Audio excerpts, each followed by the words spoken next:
दिल्ली सल्तनत हो गया था ना।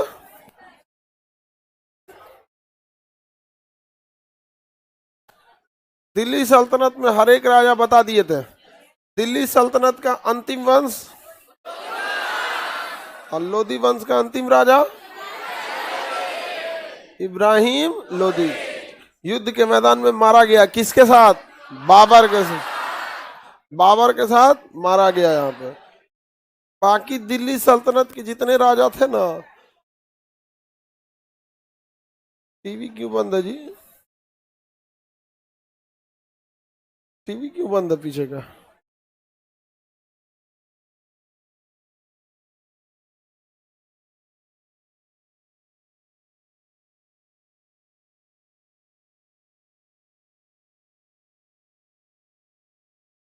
हो जाएगा, अभी स्टार्ट हो जाएगा। हो गया स्टार्ट? हो गया? उधर का बंद है?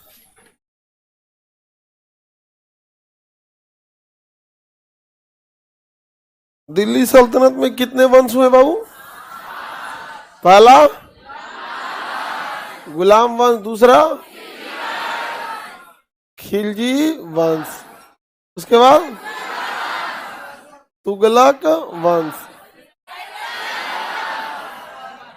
सैयद वंश, लोधी वंश। याद रहेगा? बताइए गुलाम वंश कब से? 1206 से 1206 से 1290। खिलजी वंश तो 1290। वो तो यहीं से शुरू होगा। 1320। 1320। फिर ये कब से शुरू होगा? 1320 से 1414। फिर ये शुरू हो जाएगा 1414। 1414 से 1451।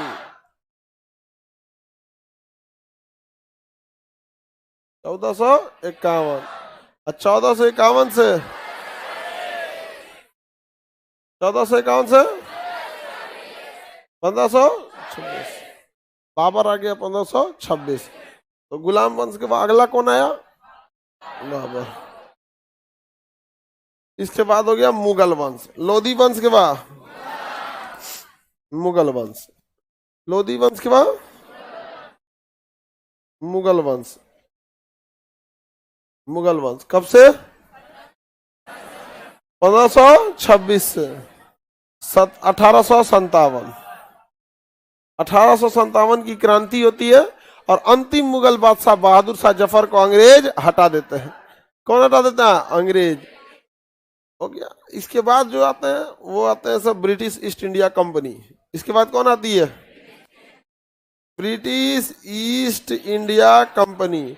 ब्रिटिश ईस्ट इंडिया कंपनी 1857 से 1947। 1857 से 1947 ब्रिटिश ईस्ट इंडिया कंपनी से हम लोग क्या हो जाते हैं? फाइनली आजाद हो जाते हैं। ब्रिटिश ईस्ट इंडिया कंपनी से आजाद हो जाते हैं। उसके बाद से हम लोग अपनी व्यवस्थाओं में फंसे रह जाते हैं। समझ में आया कि नहीं गया? तो 1800 गुलाम वंश, खिलजी वंश, तुगलक, सैयद, लोधी, मुगल आ गए और ब्रिटिश ईस्ट इंडिया कंपनी आ गई। इसके बाद हम लोग अपने राजनीति में हो गए जाति, धर्म, मजहब इत्यादि के आधार पर। समझ में आ रहा है कि नहीं आ रहा है यहाँ पे? तो हम लोग अभी जो चल रहे हैं वो आधुनिक भारत में चल रहे हैं। फिर नेताजी लोग आज आ गए। आज कौन आ गए हैं लोग? नेताजी लोग आ गए। हाँ। अब आप सोचिए हमारे देश के नेता हम लोग को बता के चल जाते हैं सब ऐसे वैसे। तो अंग्रेज क्यों नहीं गुलाम बना देते सब? हम लोग आज भी बटे हुए हैं। किसी को जाति चाहिए, किसी को वो चाहिए। क्यों? इस वजह से हम लोग का भी ज्यादा विकास नहीं हो पाता है। आप बिहार में किसी का पूरा नाम बताइएगा तो लोग जान जाएंगे किसको वोट देगा ये। जब काम पे तुम वोटे नहीं दोगे तो काम मिलेगा कैसे? सबसे ज्यादा हम लोग अपने यहाँ ये सब चीज देखते ही नहीं है, तो भुगतना पड़ेगा हम लोग को। तो ये गुलाम वंश, ये यहाँ तक दिल्ली सल्तनत पढ़ा दिए। दिल्ली सल्तनत पढ़ा दिए। हकीकत में तो लोदी वंश के अंतिम शासक इब्राहिम लोदी के बाद हमें बाबर पढ़ाना चाहिए। क्या पढ़ाना चाहिए? बाबर। लेकिन इस बीच कुछ घटनाएं हुई थी जो हम अगर छोड़ेंगे ना तो बाबर के बाद फिर अंग्रेज आ जाएंगे सब, अंग्रेज के बाद आजादी मिल जाएगी, फिर लौटना बड़ा मुश्किल हो जाएगा। जबकि तुगलक वंश में, किस वंश में, जब मोहम्मद बिन तुगलक का शासन चल रहा था, मोहम्मद बिन तुगलक का शासन चल रहा, तो दक्षिण भारत में दो साम्राज्य टूट गए सब। एक का नाम था विजयनगर, विजयनगर, और एक का नाम था बहमनी, बहमनी। विजयनगर और बहमनी, विजयनगर और बहमनी साम्राज्य था। समझ में आ गया कि नहीं आ गया? विजयनगर और बहमनी साम्राज्य था। इसलिए इन दोनों को पढ़ लेना साथ में जरूरी है। तो दिल्ली सल्तनत के बाद नियमतः लोदी वंश के अंतिम शासक को मारा था, इब्राहिम लोदी को मारा था बाबर। तो पढ़ना चाहिए क्या जी? लेकिन जैसे बाबर पढ़ेंगे तो फिर हुमायूं आ जाएगा, फिर अकबर आ जाएगा, अकबर के बाद जहांगीर आएगा, जहांगीर का बेटा शाहजहां, शाहजहां का बेटा औरंगजेब, औरंगजेब के बाद सब बकलोल आ जाएंगे सब। औरंगजेब का कोई समझदार नहीं आया, सब के सब कौन आए? सब बकलोल आए, सब बकलोल आए सब औरंगजेब के बाद। बहादुर शाह, जहांदार शाह, फारूक सियर, मोहम्मद शाह, अहमद आलमगीर द्वितीय, शाह आलम द्वितीय, बहादुर शाह जफर द्वितीय, जिसको हम लोग बहादुर शाह जफर भी कहते हैं। तो इसके बाद सब बकलोल आया सब, तो हम लोग उसी में उलझे रह जाएंगे। फिर ब्रिटिश ईस्ट इंडिया कंपनी आ जाएगी। तो बताइए, हम यहाँ के बाद मुगल पे चले कि तुगलक वंश में मोहम्मद बिन तुगलक के समय जो टूटा था उसको पढ़े, जो टूटा था उसको पढ़े। अच्छा, इसी दौरान एक और घटना हुई थी, भक्ति आंदोलन, भक्ति आंदोलन। भक्ति आंदोलन जो था वो दो कारणों से हुआ था। एक, समाज में छुआछूत बहुत भयानक फैल गई थी, समझना कि नहीं, बहुत भयानक फैल गई थी। दूसरा कि जैसे ये गुलाम वंश खिलजी, तुगलक, सैयद आए ना, तो अलग अलग धर्मों का भारत में प्रवेश हुआ, जिस वजह से जो यहाँ का मूल धर्म था उसमें अलग अलग विचारधाराएं आई। तो कुछ उन विचारधाराओं के विरुद्ध कुछ आवाज उठाई गई। तो ये सब चीजें थी जो भक्ति आंदोलन को प्रेरित कर दिया। तो अलग अलग संत आए लोग जिन्होंने भक्ति आंदोलन को आगे ले गया। कोई जाति व्यवस्था के खिलाफ बोला, जैसे कबीरदास, समझ में आ गया कि नहीं? जाति व्यवस्था के पूरा खिलाफ थे कबीरदास, वहां पे एकदम सख्त खिलाफ थे। किसके? जाति व्यवस्था। भारत में जाति व्यवस्था बहुत घर कर गई थी। इस्लाम जब आया था ना, तो इस्लाम में एक चीज जाति व्यवस्था नहीं है, वहां विचारों का मतभेद है। जैसे सिया और सुन्नी, जाति का मतभेद नहीं है, विचारों का मतभेद है, आइडियोलॉजिकल डिफरेंस है सिया सुन्नी में। एक ही जाति का व्यक्ति वो सिया हो सकता है, उसी जाति का व्यक्ति सुन्नी हो सकता है। समझ में आ गया कि नहीं? एक भाई की विचारधारा सिया हो गई, उसी का दूसरा भाई की विचारधारा सुन्नी हो सकता। तो सिया सुन्नी जातियां नहीं है, वो क्या है? आइडियोलॉजिकल डिफरेंस है वहां पे, विचारधारा का क्या है? डिफरेंसेज है वहां पे, लेकिन जातियां नहीं है। तो इस्लामिक परंपरा जब आया था ना, तो उसने बराबरी की बात कही थी।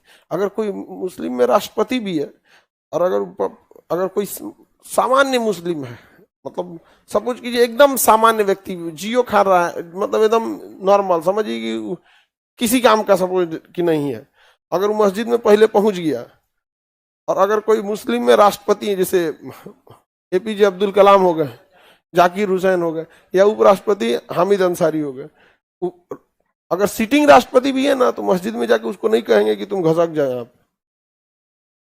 इस कदर का क्या बोला था? समानता।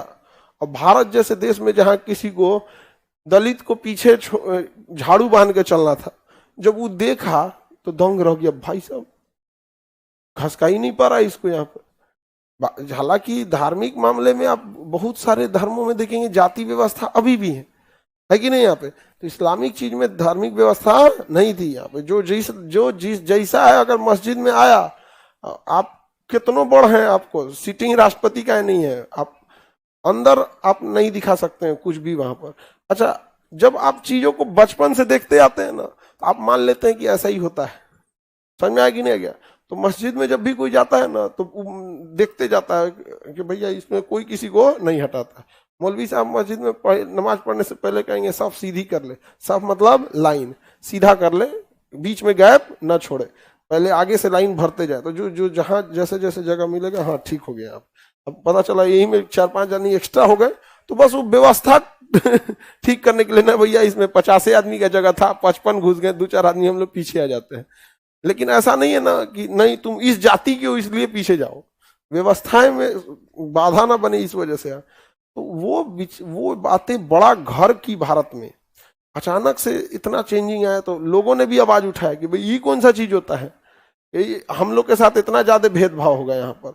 और बहुत सारा कन्वर्जन भी होने लगा, क्योंकि अगर किसी समाज में किसी व्यक्ति को इतना कोई सताने लगेगा कि जीने नहीं देगा, मूला कर्म नाम का टैक्स लगा दिया गया दलित महिलाओं के ऊपर, जिन्होंने कपड़े नहीं पहनने दिया गया, कहीं ना कहीं या तो आप उसको व्यवस्था में सुधार की मांग करेगा, या तो उस व्यवस्था को छोड़ के जाएगा कि नहीं जाएगा यहाँ पे। तो बड़ा कल्चरल डिफरेंस देखने को मिला अचानक से जब ये आए ना दिल्ली सल्तनत वाले, तो कुछ चीजें देखने को बड़ा वो मिली यहाँ पर, समझ में आ गया नहीं गया। धार्मिक मामले वगैरह में कुछ देखिए, हर सिक्के के 2 पहलू होती है, आपको ना टांग खींचने वाला नहीं बनना है। आप देखिए किसमें क्या चीज अच्छाई दिख रही है, किसमें क्या चीज वो दिख रही है। आप जाति व्यवस्था समझ में आ गया। वहीं अगर इस्लाम में देखेंगे आइडियोलॉजिकल डिफरेंस बहुत ज्यादा है। अगर आपको एक अच्छाई ये दिखती है कि जाति व्यवस्था नहीं है, तो फिर आपको ये भी दिखेगी आइडियोलॉजिकल डिफरेंस कितना ज्यादा है। तो आप सिया हैं, आप सुन्नी हैं, आपका आइडियोलॉजी है, आप करते रहिए। अभी क्या कि हम ही सही हैं, आप ही गलत हैं। यहाँ पर इतना ज्यादा आइडियोलॉजिकल डिफरेंस की कंफ्लिक्ट हो जाता है, विवाद हो जाती है सिया सुन्नी की। तो वो जाति व्यवस्था ही नहीं है, क्या है आइडियोलॉजिकल। तो सारी विचारधारा का अंतर है। जबकि हिंदू धर्म में देखिएगा तो जाति व्यवस्था है लेकिन आइडियोलॉजिकल डिफरेंस नहीं है। अगर कोई शंकर जी को मान रहा है, मानो, कहेगा हम उनको मानेंगे, गणेश जी को मानेंगे, लेकिन कोई ही नहीं कहने जाएगा कि ना तुम कृष्ण जी को काहे मान रहे हो।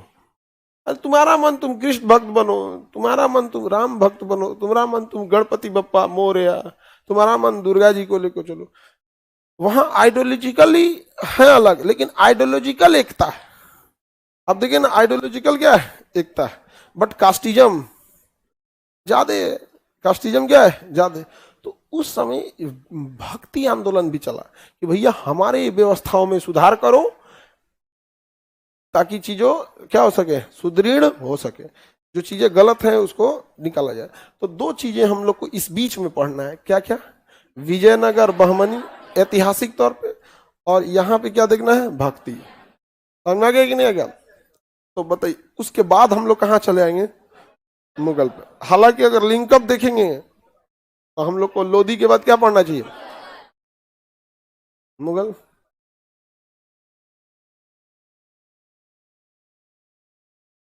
किसी को कोई दिक्कत है तो बताइए बाबू, लाइव वाले लोग।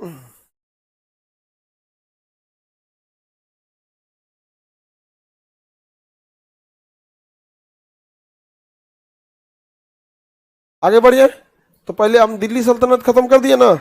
दिल्ली सल्तनत में हम हर एक चीज बता दिए। गुलाम वंश के संस्थापक कुतुबुद्दीन ऐबक, खिलजी वंश का जलालुद्दीन खिलजी, गयासुद्दीन तुगलक, खिजर खान, बहलोल लोधी, सब पढ़ा दिए कि नहीं पढ़ा दिए।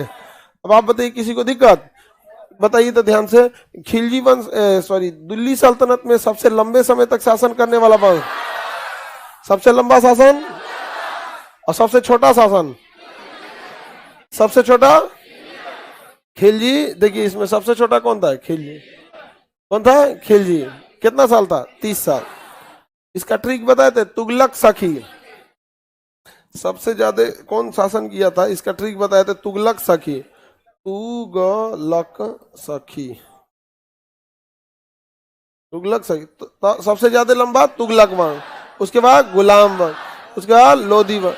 क से कोई वंश नहीं था, स से सैयद, ख से खिलजी वंश।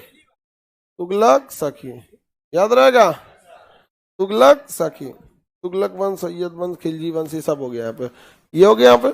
अब हमें क्या देखना है, विजयनगर बहमनी और भक्ति आंदोलन। उसके बीच में थोड़ा सा हम लोग देख लेते हैं कि दिल्ली सल्तनत की सैन्य व्यवस्थाएं कैसी थी, वित्तीय व्यवस्था कैसी थी, सब जानते हैं हम लोग। बिना मतलब उसको पढ़ना होता है, क्योंकि वो एक जगह ले आके पढ़ देते हैं। जैसे दीवाने अर्ज सैन्य विभाग था, सैन्य विभाग था ना कि नहीं। तो जितना चीज आप पढ़े हैं रैंडम अलग अलग, उसको क्या करना है, एक ही जगह पढ़ लेना है। उसके बाद हम लोग मोहम्मद बिन तुगलक के समय हुआ बिखराव, जिसमें विजयनगर पढ़ेंगे, फिर बहमनी पढ़ेंगे। अब एक्चुअली ये दोनों एक ही जगह थे सब, विजयनगर, ये ऊपर में बहमनी और नीचे में विजयनगर, ऊपर में बहमनी नीचे में विजयनगर। अब भाई ये दोनों में तो कॉन्फ्लिक्ट होना फिक्स है कि नहीं है? तो बताइए ये वाला कौन सा हो जाएगा? बहमनी। और ये विजय। दिल्ली सल्तनत में किस शासक के समय सबसे ज्यादा बिखरा हुआ था? विरोधाभास का मिश्रण कहते हैं। सबसे ज्यादा पढ़ा लिखा था मोहम्मद बिन तुगलक। सब पढ़ा दिए आप लोग को। चलिए अब हम क्या देखते हैं? विजयनगर देखा जाएगा। उससे पहले दिल्ली सल्तनत की प्रशासनिक व्यवस्था समझते हैं। दिल्ली सल्तनत का पहला वंश, हाँ, गुलाम वंश के बारे में। गुलाम वंश का वास्तविक संस्थापक इल्तुतमिश, क्योंकि उसने ने खिलाफत वगैरह लिया था। MBT। चलिए अब आगे बढ़ते हैं। दिल्ली सल्तनत की कौन व्यवस्था? प्रशासनिक व्यवस्था। दिल्ली सल्तनत की प्रशासनिक व्यवस्था में अगर आप ध्यान से देखिएगा, आपके पास मटेरियल है, आप देखिए ध्यान से, उसमें जितना चीज है सब पढ़ाया हुआ है, बस उसको एक जगह करके कंपाइल किए। जैसे उसमें देखिए दीवाने अर्ज,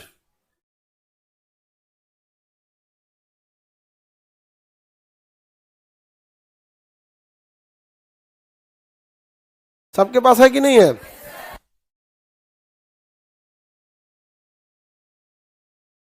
नहीं मिला? उसको ध्यान से आप लोग पढ़िए एक बार और देखिए वो पढ़ाया गया है या नहीं। दिल्ली सल्तनत की प्रशासनिक व्यवस्था है, जहां दिल्ली सल्तनत खत्म होगा वहां।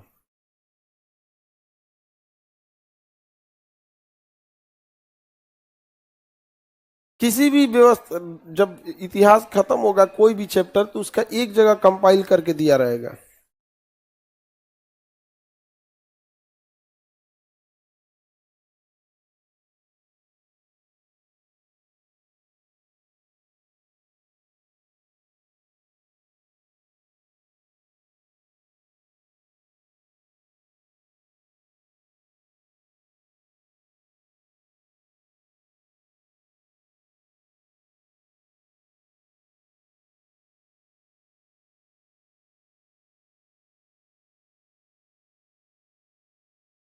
मिल गया बाबू? टैक्स वगैरह सब बता दिए जो उसमें है।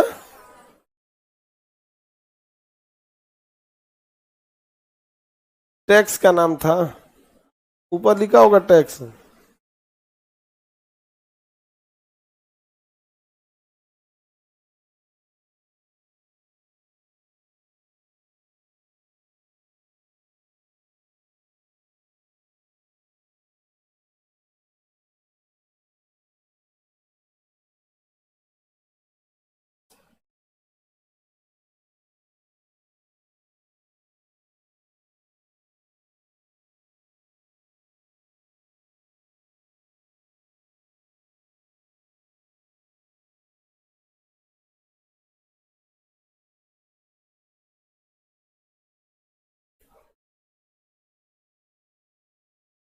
नहीं मिला है जी आप लोग को? हाँ,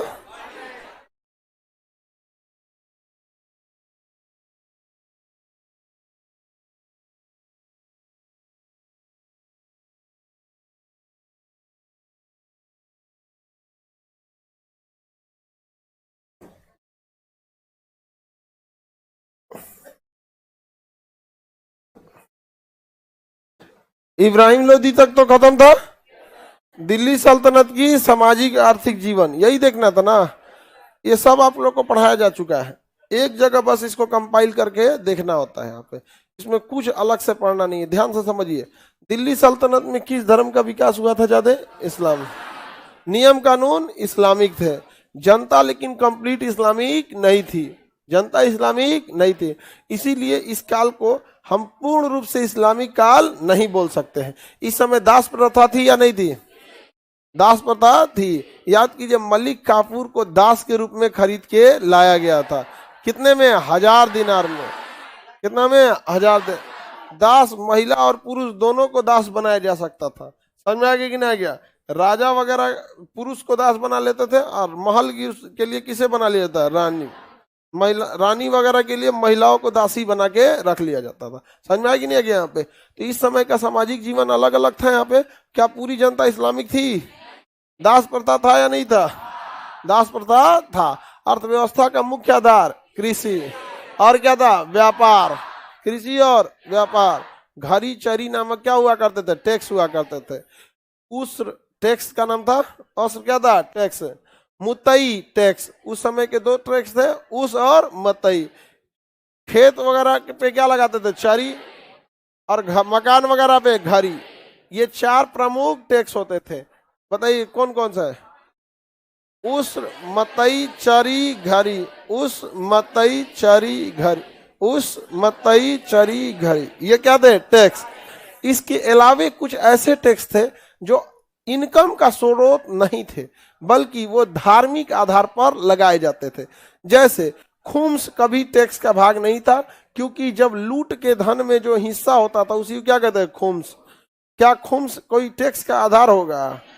लूट के धन के हिस्से को क्या कहते थे? खुम्स कहते थे। समझा गया कि नहीं गया?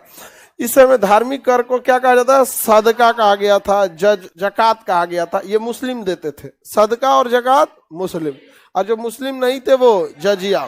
तो क्या धार्मिक टैक्स को हम मुख्य टैक्स मानेंगे?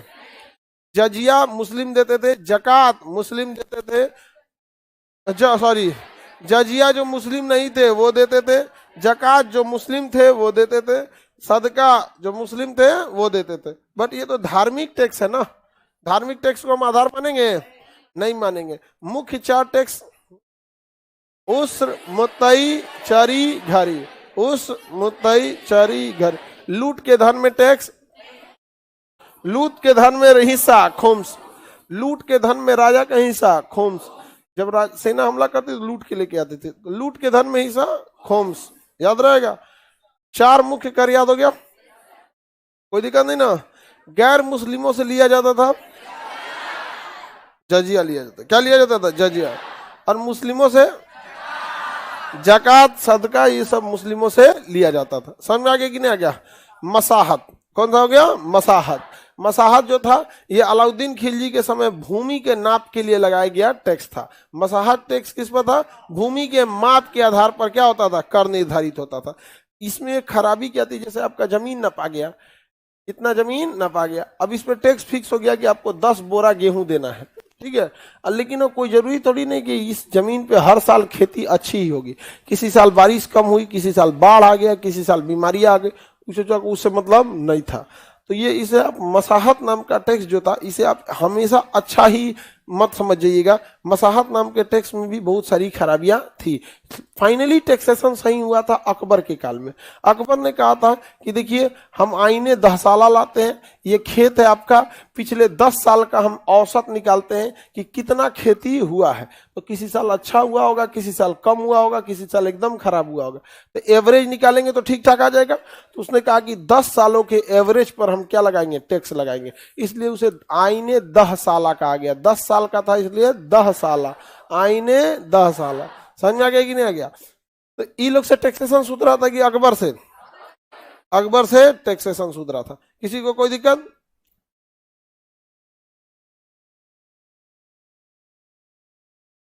खिलजी वंश वगैरह तो थोड़ा सा ज्यादा ही स्ट्रिक्ट थे सब यहाँ पे।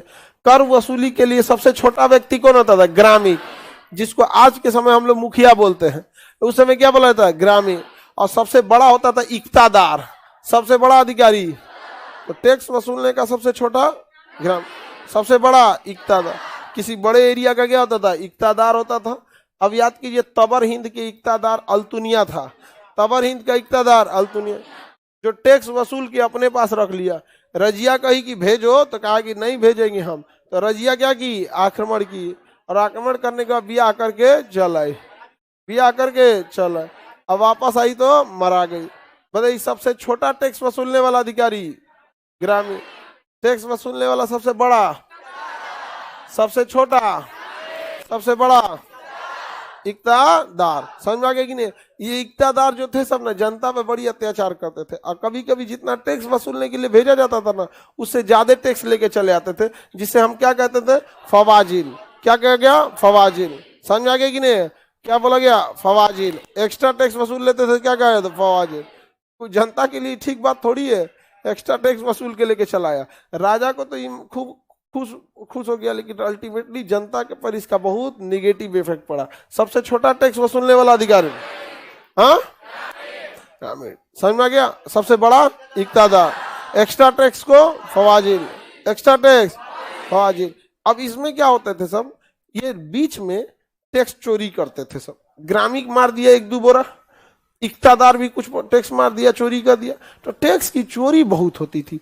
आज भी टैक्स की चोरी बहुत होती है, बहुत ज्यादा टैक्स की क्या होती है, चोरी वगैरह होते रहती है। समझ में आ गया कि नहीं आ गया? तो इसमें क्या था, भ्रष्टाचार बहुत ज्यादा था। तो कोई ना कोई व्यक्ति, कोई ना कोई अधिकारी नियुक्त करिएगा ना, कि कहां से आएगा। तो एक अधिकारी का नाम, विभाग का नाम था दीवाने मुस्तखराज। दीवाने मुस्तखराज, याद रहेगा, दीवाने मुस्तखराज। यह क्या काम करता था, भ्रष्टाचार को देखता था। कर वसूल रहे भ्रष्टाचार पर कौन निगरानी करता था, दीवाने मुस्तखराज, याद रहेगा।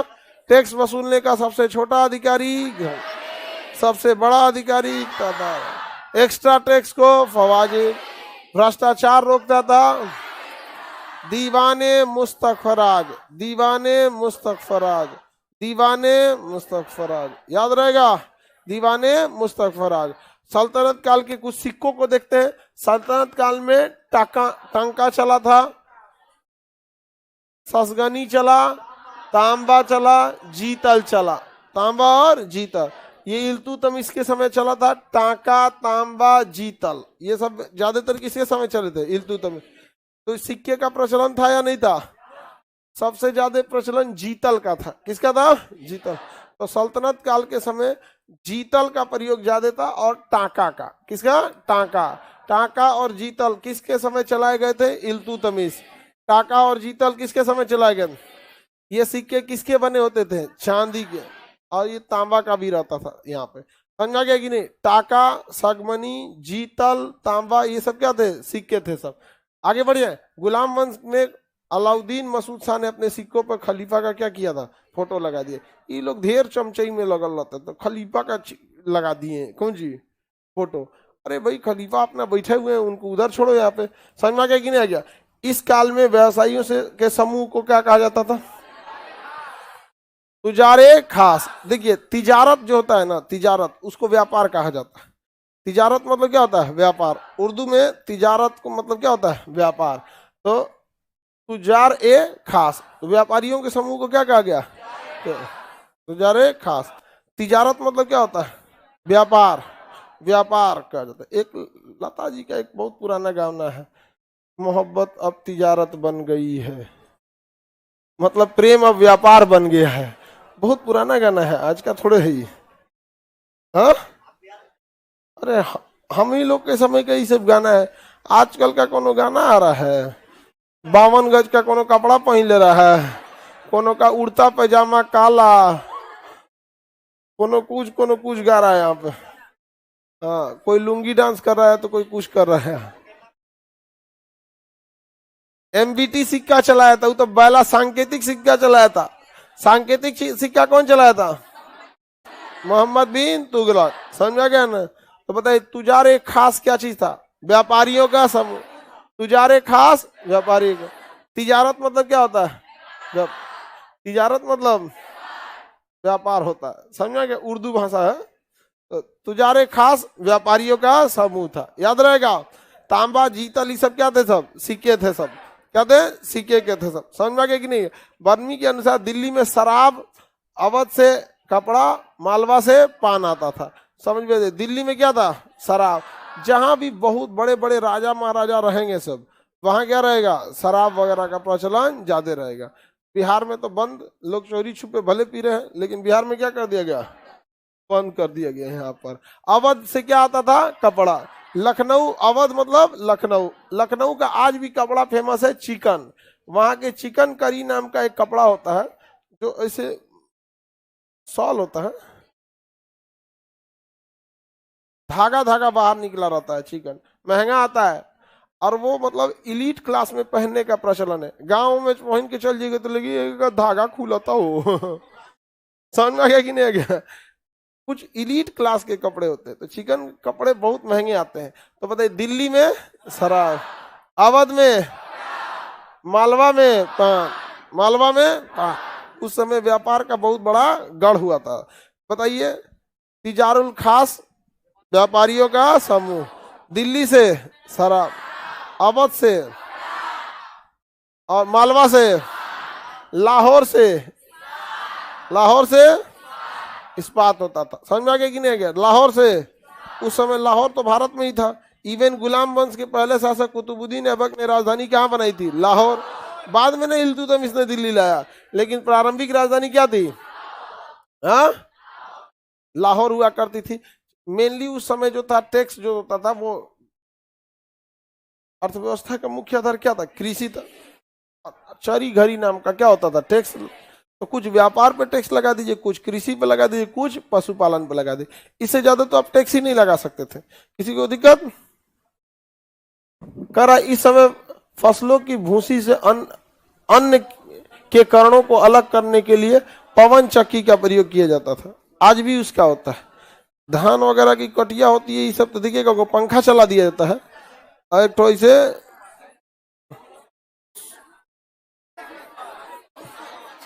और इसे धान उन गिराते रहते हैं लोग यहाँ पे, सब उसका छोटा मोटा धूल कर क्या हो जाता है? अलग हो जाता है।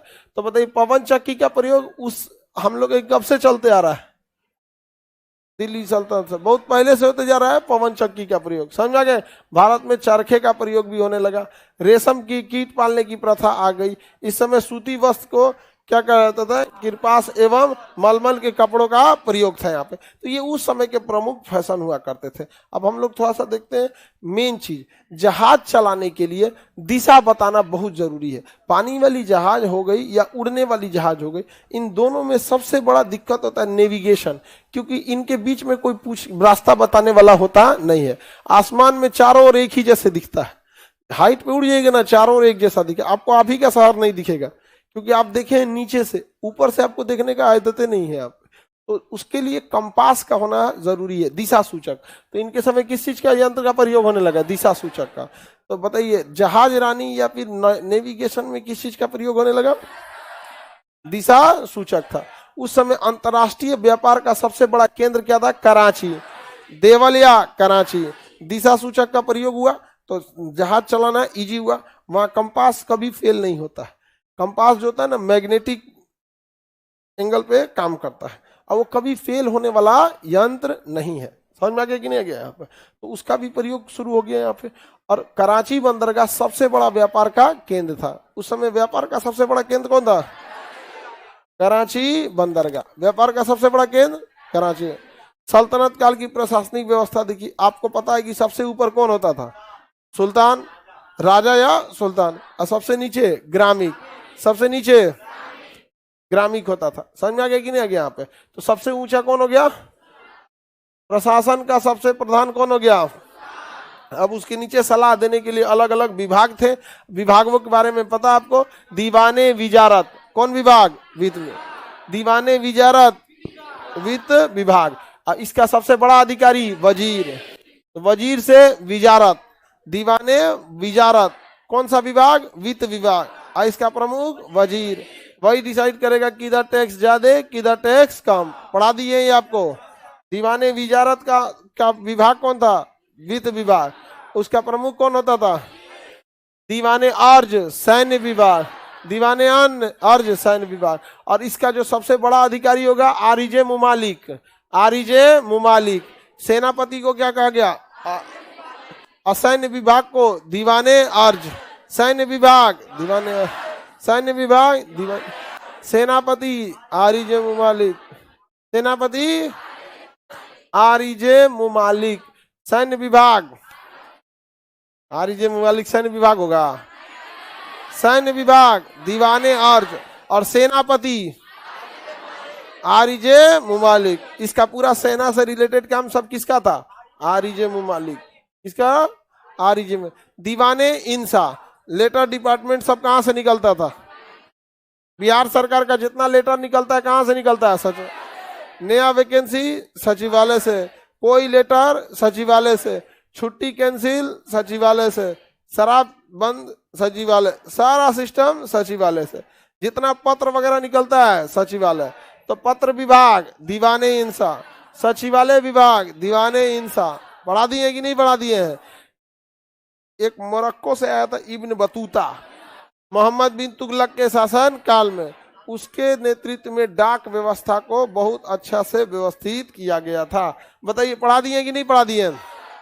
सब पढ़ा दिए आपको। दीवाने रिसालत, दीवाने रिसालत कौन सा मामला? धार्मिक। दीवाने रिसालत कौन मामला? धार्मिक मामला, धार्मिक मामला। दस्तार बंदान, उलेमाओं का समूह, किसका समूह? उलेमाओं, धार्मिक उलेमा। जैसे हम पंडित बोलते हैं ना, पंडित जी जो ज्ञान देते रहते हैं धार्मिक मामले में, वैसे ही मुस्लिम में मौलवी हो गए, हाफिज हो गए, कारी हो गए, उलेमा हो गए, मुफ्ती हो गए, ये सब पद का नाम है। क्या है? पद का नाम है। मतलब जो जैसे किसी को पूरा कुरान याद हो गया तो हाफिज के पद पे चला गया। किस पे चला गया? हाफिज के पद पे चला गया। तो पद होते हैं सब, ये सब यहाँ पे। दस्तार बंदागान, सर पे क्या बांधते थे? पगड़ी बांधते थे। तो उलेमाओं का समूह, दस्तार बंदान, दीवाने रिसालत, धार्मिक मामला। पढ़ा दिए यहाँ पे। काजिल उल कुजाब, ये बेसिकली न्याय व्यवस्था से, क्या थे? न्याय व्यवस्था। काजी का मेन काम क्या था? न्याय व्यवस्था। क्या था? न्याय विभाग। और उस समय न्याय धर्म के आधार पर होता था। न्याय किस आधार पे होता था? धर्म के आधार पे। तो काज उल कुजात क्या थे? न्याय विभाग। दीवाने बरीद, गुप्तचर, दीवाने बरीद, गुप्तचर, दीवाने बरीद। समझ में गया? देखिए सैन्य विभाग रहता तो आरिजे मुमालिक होता, ये बरीद है तो बरीदे मुमालिक। तो सबसे बड़ा जासूस कौन था? बरीदे मुमालिक। तो बरीद क्या था? गुप्तचर। बरीद, बरीद गुप्तचर। समझा गया? अमीर हाजिब, अमीर हाजिब ये महल के अंदर की मेंटेनेंस देखता था।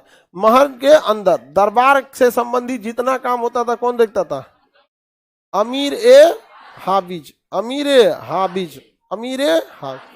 सल्तनत काल में राजा कहाँ रहेंगे, राजा के लिए खाना व्यवस्था क्या रहेगा, पूरा मेंटेनेंस है कि नहीं है, महल के अंदर की सारी जानकारी कौन देखता था? हाँ, अमीर हाजिब।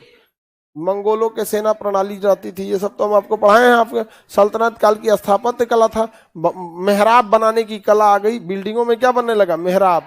दरवाजों में क्या बनने लगा? मेहराब वगैरह बनने की परंपरा चालू हो गई थी दिल्ली सल्तनत से। अष्टभुजी मकबरा निर्माण चालू हुआ था। हालांकि सबसे पहले मकबरा कुतुबुद्दीन ऐबक ने नहीं, इल्तुतमिश ने बनवाया। किसने बनाया? इल्तुतमिश। तो दिल्ली सल्तनत में दो चीज याद रखिएगा, अष्टभुजी मकबरा और मेहराब। दरवाजों में क्या बनने लगा? मेहराब बनने लगा। दरवाजों वगैरह में क्या होने लगा? मेहराब। और दिल्ली सल्तनत के कुछ बिल्डिंग्स थे वो आपको पहले से पता है। देखिए इल्तुतमिश के समय मकबरा बनाया गया, इससे ज्यादा कुछ नहीं बनाया गया। इल्तुतमिश ने कंप्लीट कराया था कुतुब मीनार, इल्तुतमिश ने कंप्लीट कराया था, लेकिन कुतुब मीनार बनवाया कौन था? कुतुबुद्दीन ऐबक। याद रहेगा। 2.5 दिन का झोपड़ा, कुब्बतुल इस्लाम मस्जिद, कुब्बतुल इस्लाम मस्जिद का प्रवेश द्वार अलाई दरबार। अलाई दरबार किसने बनवाया? अलाउद्दीन खिलजी। तो कुतुब, देखिए दिल्ली सल्तनत की स्थापत्य कला भी ठीक ठाक थी, कोई बहुत बड़ी नहीं थी। हालांकि मुगलों के काल में स्थापत्य कला का विकास ज्यादा हुआ। इनके समय मेनली क्या बचा? मेहराब और मकबरा की अष्टभुजी, मकबरा की अष्टभुजी निर्माण शैली। समझ में गया? चलिए अब आगे का क्लास कल समझा देंगे, कल दिल्ली सल्तनत शुरू करेंगे।